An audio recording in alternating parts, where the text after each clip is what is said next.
Bonjour amis geeks du web, nous sommes en direct au VPTech Nantes 2014, comme vous pouvez le voir ici, en compagnie de Maxime. Bonjour Maxime. Salut. Présente-toi à nos auditeurs qui nous regardent. Je m'appelle Maxime, je viens de Grenoble, où j'ai fondé une agence qui s'appelle Smoothie Creative, où on fait du développement web et on est surtout orienté sur WordPress, sur la réalisation de sites pour nos clients. Alors, fais-nous un résumé de ta conférence d'aujourd'hui pour ceux qui n'étaient pas là. Ouais, alors ma conférence, elle traitait surtout de WP-CLI et plus globalement d'avoir un process global d'agence qui soit vraiment optimisé. Perdre le moins de temps possible sur de la mise en place d'un WordPress ou sur tout ce qui est les tâches récurrentes, l'optimiser, gagner du temps. Pourquoi ce choix-là ? Parce que c'est une problématique qu'on a déjà nous dans l'agence et que beaucoup ont.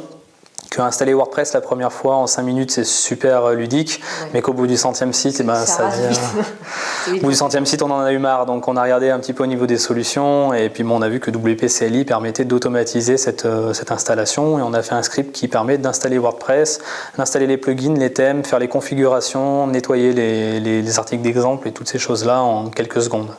Est-ce que tu pourrais nous donner des astuces justement par rapport à cet usage-là ? WP-CLI c'est global, on peut faire pas mal de choses avec, mais du coup en mettant en place ce script sur son ordinateur, puis on peut le mettre en place sur les serveurs aussi, on va pouvoir automatiser l'installation de WordPress et puis après la mise en ligne, automatiquement changer les paramètres comme l'URL, toutes ces choses-là, pour que demain en un clic on fasse tout ça au lieu de passer une demi-heure ou peut-être une heure dessus pour chaque projet, quoi. Donc une automatisation, un gain de temps. C'est ça, voilà. C'est vrai que le geek est fainéant.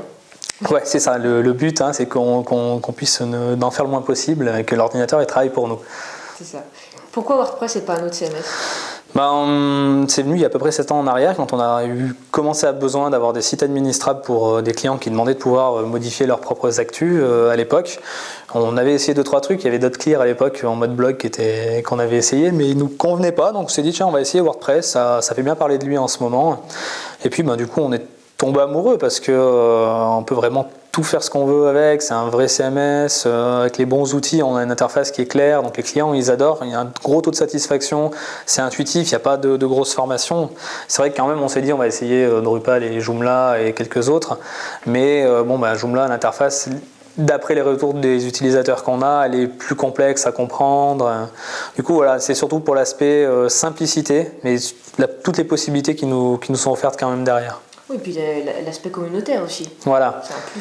C'est ça, quand on tape une requête sur Google, on n'a pas besoin de taper même WordPress. Des fois, on l'oublie dans la question, on tombe quand même sur des ressources WordPress. Donc, il y a énormément de choses là derrière, quoi. Un dernier mot, un conseil à nos auditeurs qui nous regardent ? Oui. Pensez, je ne sais pas, ce qui te vient. Pensez, n'hésitez pas à utiliser WordPress, que ce soit pour un blog ou pour un site, il y a plein d'outils qui existent.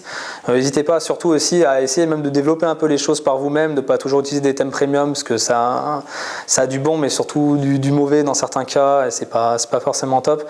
Le développement WordPress, c'est pas super dur à apprendre, il faut juste un peu de temps, mais après avec des technos comme ACF qui permettent de créer des champs personnalisés, ça et des thèmes déjà de développement qui sont un peu tout prêts, comme je disais dans la conf, ça permet de gagner du temps et d'arriver à faire des belles choses avec, quoi. Où est-ce qu'on peut te retrouver sur internet ? Sur mon blog wpspread.com ou sur notre site d'agence Smoothie Creative. Très bien, merci pour cette interview. Merci à toi. Et puis on vous dit à très bientôt. À bientôt. Bye bye.